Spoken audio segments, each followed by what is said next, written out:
जीवन एक चक्रव्यूह है, जो निकल गया बादशाह, जो फंस गया भिखारी। ये बात कही है ओशो ने। ओशो का नाम तो आपने सुना ही होगा, जिसकी 21 देशों की सरकार दुश्मन थी। ओशो के पास 100 से भी ज्यादा रोल्स रॉयल्स कारें थी। ओशो भारत के दार्शनिक और आध्यात्मिक गुरु थे। ओशो आचार्य रजनीश और रजनीश के नाम से भी जाने जाते थे। विवादों से उनका गहरा नाता रहा। उनकी रहस्यमयी शिक्षाओं और क्रांतिकारी विचारों के कारण बहुत बड़ी तादाद में लोग उनकी ओर आकर्षित हुए। 1960 में उन्होंने सार्वजनिक वक्ता के रूप में पूरे भारत का भ्रमण किया। महात्मा गांधी और हिंदू धर्म के ऑर्थोडॉक्सी के मुखर आलोचक भी रहे। मानवीय कामुकता पर भी वे सार्वजनिक रूप से खुलकर बोलते थे, इसलिए बहुत से लोग उनके खिलाफ भी हुए और ओशो को सेक्स गुरु और अमीरों का गुरु कहा जाने लगा। इस वीडियो में आज हम बात करेंगे ओशो के रहस्यमयी जीवन के बारे में। वीडियो को पूरा अंत तक जरूर देखना, आखिर में आप कहोगे कितना रहस्यमयी था यह इंसान। वीडियो में आगे बढ़ने से पहले अगर आपने अभी तक हमारे चैनल को सब्सक्राइब नहीं किया है तो इससे पहले कि आप वीडियो में खो जाएं, इमीडिएटली चैनल को सब्सक्राइब और वीडियो को इमीडिएटली लाइक भी कर दें। मैं इस प्रकार की वीडियो लाता रहता हूँ। 11 दिसंबर 1931 को मध्य प्रदेश के कुचवाड़ा गांव में ओशो का जन्म हुआ।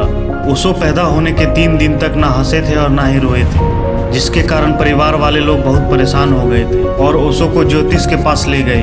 बनारस के ज्योतिष विद्वान ओशो की जन्म पत्री देखकर कहा था, इस बालक के 21 साल का होने तक हर 7वें साल मृत्यु का योग है और शायद 21 साल के होने पर मृत्यु हो जाए, और अगर बच गए तो बुद्ध होने का संभावना है। यह बात ओशो को पता चली, इसलिए जब ओशो 14 साल के हुए तब वो एक मंदिर में जाकर मौत का इंतजार करने लगे। 7 दिनों तक एक वक्त का खाना खाकर मौत का इंतजार किया, लेकिन ओशो को कुछ नहीं हुआ। ओशो को शुरू से ही अमीरों वाला शौक था और वह लग्जरियस लाइफ जीने के आदी थे। बचपन में एक बार उन्होंने जिद की कि वह हाथी पर बैठकर स्कूल जाएंगे। उनकी जिद के कारण पिता को हाथी मंगवाना पड़ा और ओशो हाथी पर बैठकर स्कूल गए। तब से ही स्कूल में एक हाथी दरवाजा बना हुआ है। ओशो बचपन से ही रहस्यमयी थे। मात्र 12 साल की उम्र में वो रात को शमशान जाया करते थे, ये जानने के लिए कि मरने के बाद इंसान कहाँ जाता है। बचपन में ओशो जब दोस्तों के साथ पानी में नहाते थे तो दोस्तों को डुबाने की कोशिश करते थे। वो जानना चाहते थे कि मरना कैसा होता है। 1953 में 21 साल की उम्र में ओशो को मौलसिरी पेड़ के नीचे ज्ञान की प्राप्ति हुई। ज्ञान की प्राप्ति के बाद भी उन्होंने पढ़ना जारी रखा। उन्होंने सागर विश्वविद्यालय से फिलॉसफी में BA और MA की डिग्री हासिल की।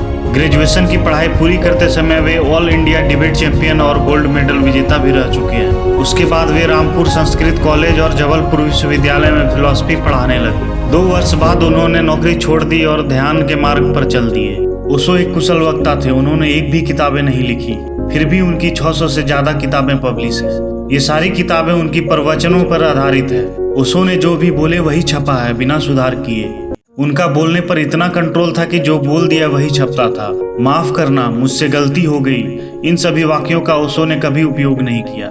इससे आप अंदाजा लगा सकते हैं कि ओशो कितने उच्च कोटि के वक्ता थे। यही कारण था कि पूरी दुनिया में ओशो से कोई डिबेट नहीं करना चाहते थे। ओशो ने हिंदू, मुस्लिम, सिख, ईसाई, जैन सभी धर्मों पर प्रवचन दिए। ओशो ने लगभग सभी विषयों पर अपना प्रवचन दिए।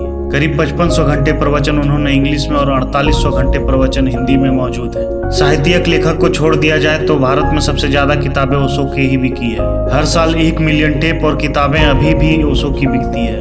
उन्होंने अपने क्रांतिकारी विचारों और उच्च कोटि की प्रवचनों से दुनिया भर के अभिनेता, अभिनेत्री, वैज्ञानिकों, बुद्धिजीवियों, साहित्यकारों और बिजनेसमैन को प्रभावित किया।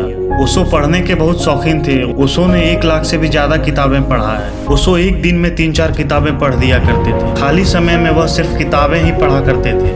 पढ़ने को लेकर उनका पागलपन इतना ज्यादा था कि वह चोर बाजार से भी किताबें खरीदने से परहेज नहीं करते थे। एक शोध के अनुसार ओशो को 20वीं सदी का सबसे ज्यादा किताब पढ़ने वाला व्यक्ति माना गया और उन्हें इंडियाज ग्रेटेस्ट बुक मैन के नाम से भी संबोधित किया गया। ओशो को किताबों से बहुत प्रेम था। उनके पिता बोलते थे कि पहले हमारे घर में लाइब्रेरी थी, अब लाइब्रेरी में हमारा घर है। ओशो ने कभी भी अपने पिता से किताबों के अलावा किसी और चीज के लिए पैसे नहीं मांगे थे। उनके पिता कहते थे कि ओशो की किताबों से कोई छेड़छाड़ करे ओशो को जरा भी बर्दाश्त नहीं होता था। ओशो को अपनी नानी के साथ बहुत ज्यादा लगाव था और वो अपनी नानी को किताबें पढ़कर सुनाया करते थे। वे नानी को पहली बुक द बुक ऑफ मिर्दात पढ़ के सुनाए थे। ये ओशो की पसंदीदा किताब थी।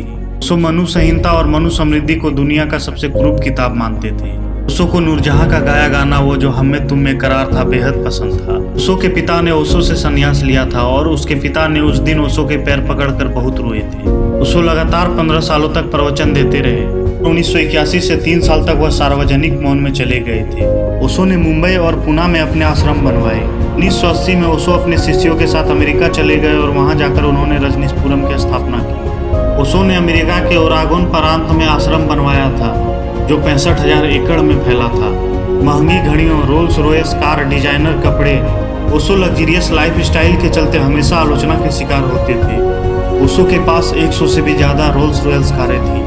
उन्होंने एक इंटरव्यू में कहा था कि वो 365 रोल्स रॉयस कारें चाहते हैं और उनके अनुयायी ये उपलब्ध भी कराना चाहते हैं। वे चाहते हैं हर दिन उनके लिए एक अलग कार बाहर खड़ी हो, जिसके चलते ओशो को अमीरों का गुरु कहा जाता है। और उन्होंने खुद भी बहुत बार कहा है कि वे अमीरों के गुरु हैं।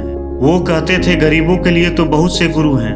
वो कहते थे अमीर होना कोई बुरी बात नहीं है, बल्कि जिसके पास धन है वही धन की व्यर्थता को समझ सकता है।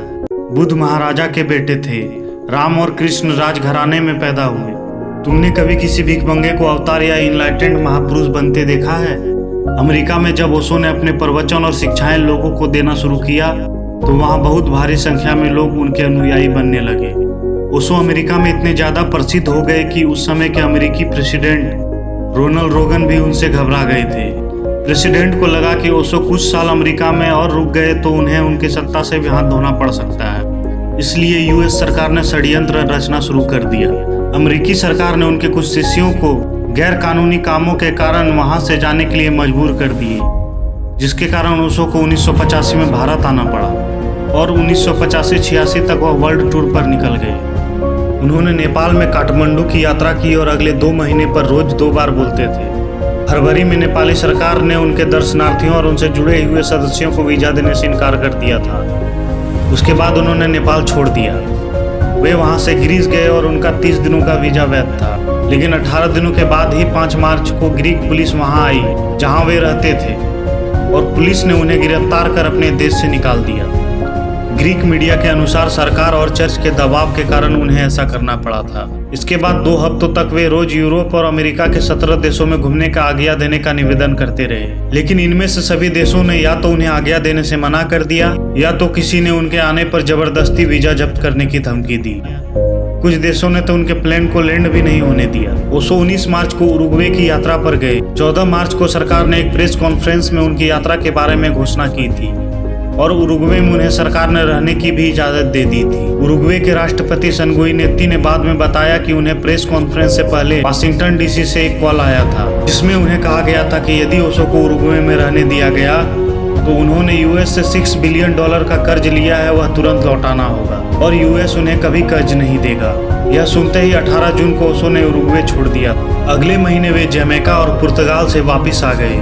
सभी 21 देशों ने उनके प्रवेश पर रोक लगा दी थी और देश में कदम रखते ही उन्हें वापस लौट जाने को कहा जाता था। इसी वजह से 29 जुलाई 1986 को वे मुंबई भारत वापस आ गए और फिर यहीं उन्होंने अपने अनुयायियों को शिक्षा दी। 19 जनवरी 1990 को ओशो की मृत्यु हुई। ओशो की मृत्यु आज भी रहस्य है। कहा जाता है कि जब वे अमेरिका के जेल में थे तब उनको लिथियम नामक धीमा जहर दिया जाता था। इससे उनका शरीर कमजोर होता चला गया, जिससे उनकी मृत्यु हो गई। दोस्तों, वीडियो कैसी लगी कमेंट बॉक्स में कमेंट करें, वीडियो को लाइक करें और हर जरूरतमंद लोगों के साथ शेयर जरूर करें।